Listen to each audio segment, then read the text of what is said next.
شروع کوم په نامه د هغې لایزال شهنشاه د چا په یو کونډ کې چې د کل کائنات د کېدو اختیار دی. کتونکو عبدالولي خان سپورټس کمپلیکس دی. په دغه کې د ماشومانو او زنانو دغه ګیمونه شروع دي. د مختلفو سکولونو کالجونو دغه سټوډنټان راغلي دي. مختلفې مقابلې پکې شروع دي. دا ماشومان را سره یو دوه ولاړې دي. هغوی نه به تپوس کوو چې هغوی کم ګیمونه وکړل او دغه ګیمونو ته په کم نظر ګوري. اول خپله پیژنګلو کې او بیا راته دا ووایه چې تاسو ګیم کیسه اخیستې وه. زما نوم سید عبیره سهیل دی. زه باچاهان یونیورسټۍ نه تعلق ساتم. بی ایس انګلیش کوم او بالکل موږ په ګیم کې حصه اخیستې وه. ما ټګ اف وار کې حصه اخیستې وه او ګوره د قضا ضروري نه ده چې موږ څه دپاره مقصد دپاره وکړو. دا د انسان د خپل ځان دپاره دی او موږ معاشره کې موږ خپل نوم جوړول غواړو. دلته جینکۍ ډېرې سپریس ساتلې شوي دي. نو دوی له پکار دي، خپلو میندو له پکار دي، خپلو پلارانو له پکار دي چې جینکۍ مخکې راوباسي او دې شیزونو ته جینکۍ مخکې کړي کړي، ځکه چې دلته جینکۍ ډېرې زیاتې سپریس شوي دي. نو دوی له پکار دي چې جینکۍ راوځي مخکې راشي سپورټس ته راشي. زمونږ عام معاشره چې کومه ده پښتنه معاشره هغه هم د جینکو ګیمونو ته په ښه نظر نه ګوري. څه وایې دغې خلکو ته؟ نو همدغه وایم که نه چې دوی جینکو ته په ښه نظر نه ګوري. دا کې جینکو دغه وي چې جینکۍ خپل ټرسټ خرابوي. نو جینکو له پکار دي چې دوی خپل ټرسټ وساتي او دوی خپل میندو پلارانو ټرسټ وساتي او مخکې راشي. او پلاران هم پکار دي، میندې هم پکار دي چې په خپلو بچو باندې ټرسټ وکړي او خپل سپورټس ته یې راوباسي. زمونږ هغه ماشومان کوم چې په سرکاري سکولونو کې سبق وایي هغوی ته مور پلار دغه اجازت نه ورکوي، حالانکه هغوی کې ټیلنټ وي. دغه ټیلنټ باوجود هغوی هغه اجازت نه ورکوي. یو خو د معاشرې هغه کج رویه ده. کومه معاشره چې هغوی ته په هغې نظر نه ګوري. تاسو به فیسبوک کوئ، د هغې کمنټس به تاسو ګورئ د خلکو د عام ولس. دغې خلکو ته څه پیغام ورکوئ؟ ګورې دلته زموږ معاشره چې کومه ده نو دوی جینکو ته راوباسل نه کوي، ځکه چې دلته خلک چې کوم دي نو جینکو ته ډېر په بد نظر باندې ګوري.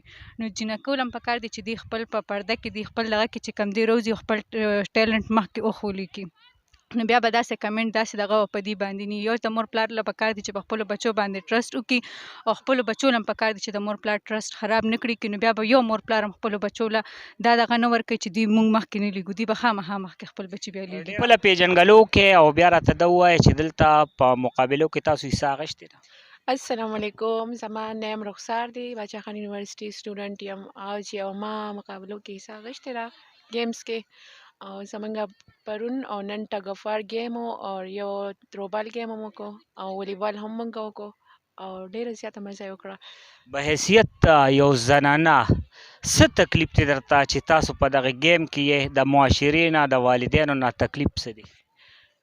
مونږ چې دلته کوم ګیمز وکړو او کله زمونږ دا خبر مخکې لاړ شي یا ویډیوز یا هغه شیر شي په سوشل میډیا باندې نو په هغې باندې ډېر زیات چې دی نو د خاص کر زمونږ د میل چې کوم دی د دې نه ډېر بد کمنټس پرې راشي. نو بیا والدین هم اعتراض کوي په دې باندې چې خلک درپسې بد وایي، خلک درپسې دا وایي. نو هغوی هم بیا منې کوي خپل لوریانې چې مه کوئ.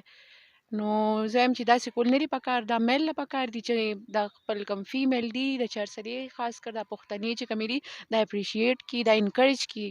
نو هله به موږ مخکې تللی شو. دغه یو ډېر لوی سټیډیم جوړ دی، دغې ته رسایي ستاسو شته؟ بالکل ورته شته چې انکریج شو مونږه. نو دا خو تاسو وکتل خاص کر زمونږ دا ګورنمنټس کوم سکولز چې دي ماشاءالله د هغوی جینکۍ چې وي په ګیمز کې په سپورټس کې د ټول نه مخکې هغوی وي. نو زه وایم چې دوی ته نور هم موقع ورکړي شي، دوی ته نور هم پریکټس ورکړي شي، دوی له انکریج کړي شي دي نو دوی به نور هم مخکې ځي او د بوایز چې کوم دي میل چې کوم دي دې شانه به شانه به ولاړ وي انشاءالله. په هر ګیم کې د ګراوند یو حیثیت وي. څه ګڼئ چې زمونږ په کالجونو یا په سکولونو کې دغه سهولیات موجود دي؟ زمونږ بالکل موجود دي ورکې او زه یم چې نور هم سهولیات دې ورکړی شي. د فیمیل سټوډنټس چې کوم دي دې ته یې نور هم سهولیات ورکړی شي. دا کوم چې موجود دي د دې نه دې ورته ښه ورکړی شي.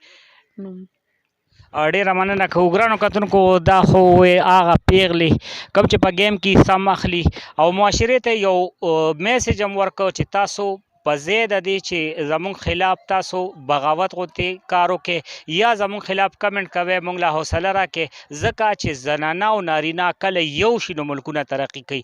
دغه پیغام سره ما محمود جان عمرزی له راکړئ اجازت د لوی الله په امان.